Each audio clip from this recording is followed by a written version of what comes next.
Voilà, encore merci d'être là. Vous êtes co-rapporteur de la saisine du Conseil économique et social et environnemental sur l'agriculture urbaine. Vous avez eu la gentillesse d'être là toute la journée. Donc c'est avec grand plaisir qu'on va vous écouter. Je crois que la saisine n'est pas encore finie, donc tout ce qu'on a dit peut peut-être contribuer à sa qualité, j'espère. Oui, c'est le cas. Je me mets avec vous parce que je me sentais un petit peu seul là-bas, à la tribune. Merci beaucoup pour votre invitation. Donc vous m'avez donné une demi-heure, je pense que je ne vais pas tout à fait la prendre. Je ne peux pas vous le cacher, je ne viens pas d'ici, c'est plutôt le sud, en l'occurrence le Var, c'est comme Jocelyne de Graines de Soleil, on n'arrive pas à vous cacher ça. Moi, pour vous dire d'où je parle, donc je viens du milieu associatif, j'ai travaillé pendant 16 ans pour une ONG dans le Var qui œuvre pour changer les comportements de consommation à l'échelle des territoires. Donc évidemment, tout ce qu'on a dit aujourd'hui, ça me parle beaucoup. Et c'est ça qui m'a valu un poste d'expert associé au conseil scientifique de la Fondation Nicolas Hulot, que je représente aujourd'hui au sein du CESE, le Conseil économique, social et environnemental. Donc c'est une instance, la 3e chambre institutionnelle, qui rassemble toute la société civile organisée et qui est censée éclairer le gouvernement sur soit des autosaisines, donc des sujets, en l'occurrence l'agriculture urbaine est une autosaisine, des sujets dont on se saisit nous-mêmes et qu'on présente ensuite aux ministres concernés, soit sur des saisines gouvernementales. Donc il n'y a aucune obligation pour le CESE de suivre à la lettre ce qu'on leur propose. Par contre, il y a une obligation d'être présent pour recevoir nos propositions et puis de faire également, dans la mesure du possible, un retour sur ce qu'on propose. Alors, je dois vous dire que, vu ce que j'ai vu aujourd'hui, a priori, on ne s'est pas trop planté dans ce qu'on a proposé dans la saisine, même si mon statut est un peu délicat là aujourd'hui, ma posture, parce que effectivement, la saisine n'est pas terminée. Je la co-rapporte avec Étienne Garnieron, qui est, lui, au CESE au titre de la FNSEA. Alors, pour certains, ça fait un couple un peu particulier, mais ça fonctionne plutôt bien. Donc, évidemment, on doit se mettre d'accord encore sur beaucoup de choses, bien que énormément de choses sont avancées. Et puis, surtout, on a toute la section de l'agriculture qui doit valider notre travail et ensuite la plénière du CESE. Donc, ce que je vais vous dire ici, ça part beaucoup plus de moi.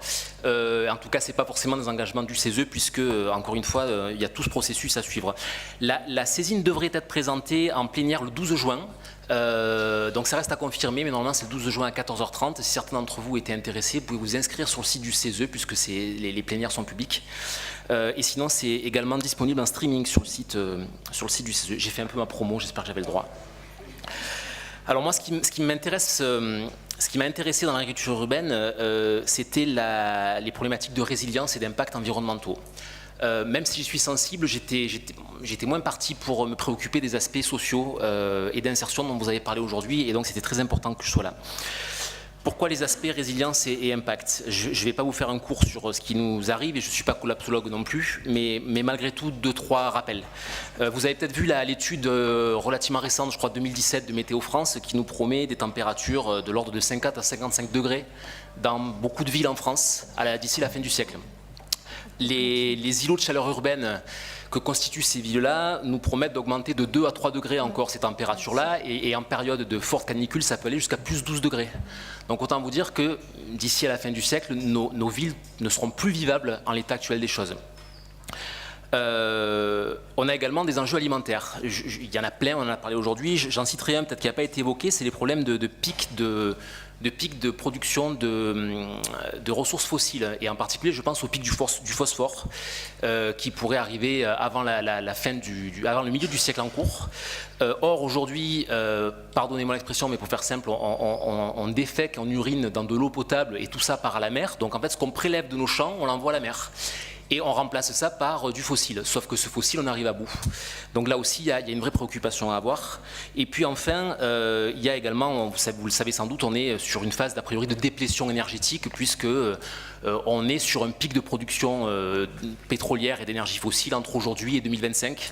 Et à partir de là, cette production va décliner. Or, on n'a aucune énergie, aussi propre soit-elle, qui arrivera à la hauteur des quantités d'énergie qu'on consomme aujourd'hui.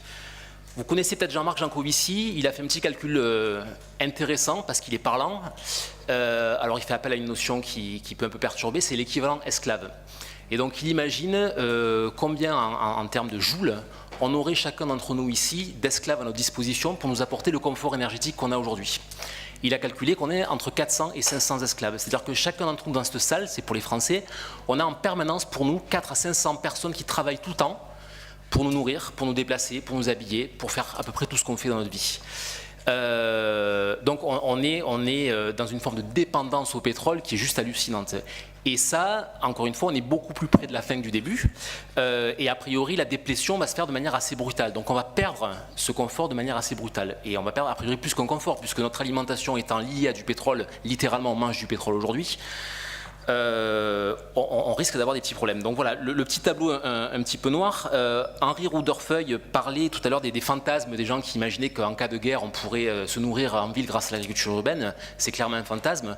Par contre, l'image de la guerre n'est pas tout à fait un fantasme. C'est-à-dire que ce qu'on a à mettre en œuvre aujourd'hui, c'est quelque chose qui est de l'ordre d'une économie de guerre, pour faire face à ce qui nous arrive.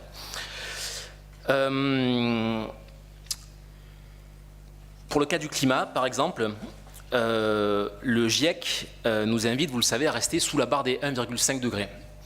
1,5 ou 2 degrés. Pour vous donner un ordre d'idée de la différence entre les deux, je ne sais pas si vous avez lu le rapport du GIEC, 1,5 degrés, on perd 70% des récifs coralliens. 2 degrés, on perd 100%. Je ne pense pas qu'il y ait d'océanographes dans la salle, mais je vous laisse imaginer ce que ça veut dire que de perdre 100% des récifs coralliens. C'est une forme d'effondrement de l'écosystème marin et donc d'autres écosystèmes. Et là, on est à 2 degrés. Et a priori, aujourd'hui, on est plutôt sur des tendances 3, 4, 5 degrés. D'où l'impérieuse nécessité de faire quelque chose très rapidement. On ne parle plus de demain, on parle vraiment d'aujourd'hui. Le souci, c'est que si on fait quelque chose, donc pour certains, il y a 2 scénarios aujourd'hui qui sont en lice. Pour certains, on peut encore mettre en place une forme de transition relativement douce, avec de la réduction de nos consommations d'énergie, l'économie circulaire, de la relocalisation des productions, etc.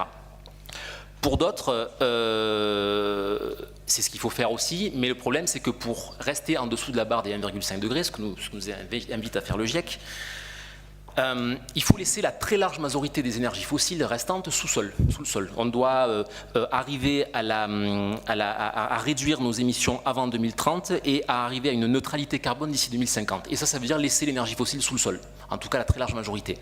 Donc laisser l'énergie fossile sous le sol, ça veut dire rayer d'un trait, et je parle sous le contrôle de notre ami économiste, mais rayer d'un trait l'actif des multinationales qui exploitent ces énergies fossiles. Donc, grosso modo, ça veut dire organiser une récession massive à l'échelle mondiale. Donc, vous voyez que les scénarios qui s'offrent à nous, dans tous les cas, nous demandent très profondément de revisiter, et c'est un petit peu ce qu'on a évoqué aujourd'hui, je vais y revenir, notre conception de notre projet de société. Bon, là, le réseau Cocaïne doit regretter de m'avoir invité parce qu'il doit se dire Mayol, il est venu pour nous péter le moral. Mais je vous rassure, je vais passer aux aspects positifs. Les aspects positifs, c'est que donc on a un évident besoin de résilience, et particulièrement en ville, et que l'agriculture urbaine, très clairement, elle répond à ça. Elle répond à ça parce qu'elle remet de la biodiversité en ville. Elle répond à ça parce qu'elle permet de réduire de manière très efficace les îlots de chaleur urbaine par notamment l'évapotranspiration. Elle permet de répondre à ça parce qu'elle offre des possibilités d'expérimentation, et par exemple l'expérimentation de bâtiments dans lesquels on pourrait récupérer les éléments minéraux issus de la digestion humaine pour réensemencer nos champs. Et puis aussi et surtout, elle permet l'interrelation. On en a beaucoup parlé aujourd'hui. L'interrelation, l'entraide, la coopération versus la concurrence qui est la valeur fondamentale de notre projet aujourd'hui. Et ça, l'interrelation, c'est clairement de la résilience. Pourquoi ? Parce que créer du lien entre les hommes et créer du lien avec le reste du vivant, c'est, je crois, la seule chose qui va nous permettre de faire face à la déplétion énergétique, ou soit subie, soit volontaire. Recréer du lien entre nous et réapprendre à coopérer, là où le pétrole nous a finalement propulsés dans une société de l'individualisme, on va devoir réapprendre à coopérer, et on a vu aujourd'hui combien l'agriculture urbaine était un fabuleux vecteur pour réapprendre ça et donc s'engager dans la résilience. Cette interrelation, elle est valable également dans le lien entre rural et urbain. On en a beaucoup parlé aujourd'hui. Encore une fois, je suis en phase complètement avec ce qui a été dit. L'agriculture urbaine ne nourrira pas la ville. Par contre, dans la mesure où elle va permettre de recréer du lien avec le périurbain et le rural, elle va être un vecteur pour tendre vers une forme d'autonomie alimentaire et de sécurité alimentaire. Et l'insertion, dont on a parlé toute la journée, c'est-à-dire la préoccupation de l'autre, fait clairement partie de l'interrelation.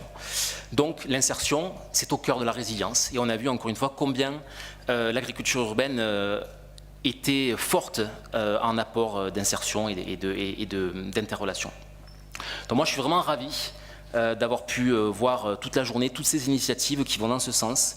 Je retiens l'investissement financier des entreprises, je retiens toutes ces sociétés qui innovent par leurs nouvelles valeurs.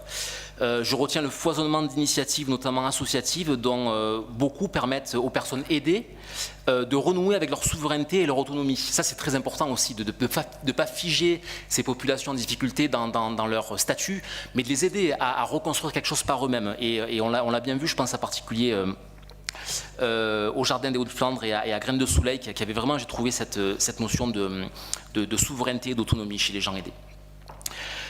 Mais je vois aussi que ces initiatives sont contraintes par des freins et un certain nombre de paradoxes. J'en ai parlé un petit peu tout à l'heure à l'occasion d'une question. On nous invite à la fois à densifier les villes pour préserver les terres périurbaines, et dans le même temps, on nous dit que ces villes, si on veut qu'elles soient vivables, il faut qu'elles soient plus aérées. On nous invite à trouver des modèles économiques durables dans un contexte économique, fiscal et foncier qui n'est pas forcément adapté. On nous invite à créer de l'insertion par l'emploi, dans un contexte, on en a parlé, où la croissance est sérieusement remise en question. On nous invite à préserver et même à grader les terres dans un contexte de déplétion des intrants fossiles, etc. Et tout ça dans un contexte de très grosse incertitude climatique. Donc il faut faire face à ça, et sans aucun doute, ça a été également dit aujourd'hui, on insistera dans la saisine là-dessus, les pouvoirs publics ont un rôle majeur. Et la présence de la métropole du Grand Paris et de la ville de Paris ici montre bien qu'il y a une prise de conscience, et on en est ravis. Et c'est aussi le travail du CESE, et donc le mien, de pouvoir sensibiliser les pouvoirs publics sur ces besoins, sur ces impératifs et sur le rôle de l'agriculture urbaine pour y faire face. Le travail que j'ai conduit dans le cadre de cette saisine, tous les gens que j'ai pu rencontrer, puisqu'on auditionne, évidemment, nous on n'est pas experts de l'agriculture urbaine, donc on a auditionné tout un tas de personnes, dont certains d'ailleurs étaient présents ou représentés ici, plus ce que j'ai vécu à vos côtés aujourd'hui, m'ont montré que l'agriculture urbaine, en fait, elle met en lumière les limites fondamentales de notre projet de société, et, à mon sens, la nécessité radicale d'en imaginer un autre. Et là, alors j'ai une petite contrariété quand Dominique Hayes a évoqué cette idée-là, parce qu'il m'avait piqué ma conclusion. Mais en fait, non, je ne suis pas du tout contrarié. Je suis vraiment ravi qu'on partage cette vision des choses. L'agriculture urbaine, elle ouvre pour moi une partie du champ des possibles de ce nouveau projet de société, qui effectivement n'est pas à dessiner, mais qui est à construire, par les valeurs d'interrelation qu'elle porte en elle, et sa capacité à innover et à expérimenter. La chaire d'agriculture urbaine d'AgroParisTech est pour moi le genre vraiment d'initiative qu'il faut soutenir et multiplier. Et puis il faut aussi, au-delà de ces aspects recherche, expérimentation, évaluer et payer les aménités offertes par l'agriculture urbaine. Donc c'est l'idée d'agriculture servicielle dont vous parliez. Sur les aspects insertion, Julien nous a dit que c'était une composante mal connue de l'agriculture urbaine, ces aspects insertion. Et j'en fais l'aveu, effectivement, je l'avais touché du doigt, mais pas du tout engrammé comme je l'ai fait aujourd'hui. Donc merci beaucoup de m'avoir invité, parce que moi ça m'a permis de bien prendre conscience de cette chose-là, au travers de tous les beaux exemples que vous avez cités aujourd'hui. J'ai cru comprendre, mais on en reparlera, Julien, qu'il y avait donc une réforme de l'insertion par l'activité économique, et que vous prêchiez pour une intégration de l'agriculture urbaine dans cette réforme. Donc là, moi, j'envisage de porter ça auprès de ma section, puisque ça peut être potentiellement une recommandation. J'ai presque fini. Je voudrais vous citer une phrase de Leonard Cohen, alors que j'utilise énormément en ce moment, parce qu'elle me semble vraiment être d'un précieux soutien dans la période un peu trouble qui s'annonce et dans laquelle on est. Leonard Cohen disait « Dans chaque chose, il y a une faille, et c'est par là qu'entre la lumière ». Ce que vous nous avez offert dans cette journée, c'est pour moi une forme de lumière de résilience qui traversera, j'en suis sûr, l'ombre et la noirceur du système à bout de souffle qui est le nôtre.